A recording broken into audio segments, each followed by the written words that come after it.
বাংলাদেশ শুধু জিম্বাবুয়ের সাথে পারে। টি-20 সিরিজের তৃতীয় ম্যাচের উপস্থাপকের প্রশ্নের জবাবে একই বললেন সিকান্দার রাজা। দর্শক আসুন জেনে নিই পুরোটা বিস্তারিত ভিডিওতে।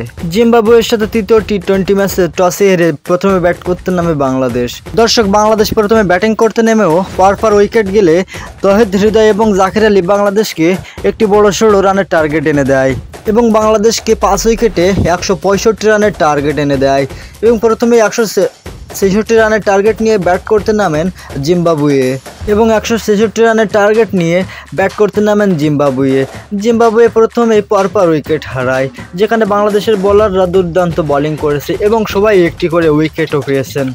দর্শক এদিন বাংলাদেশের হয়ে মাহমুদুল্লাহ রিয়াদ বল করতে আসলেও মাহমুদুল্লাহ রিয়াদও উইকেট পান এবং সব মিলিয়ে বলতে গেলে বাংলাদেশ এবং জিম্বাবুয়ের তৃতীয় টি-20 সিরিজে বাংলাদেশ দুর্দান্ত খেলেছেন এবং জিম্বাবুয়েকে হারিয়ে সবাই উইকেটও পেয়েছেন।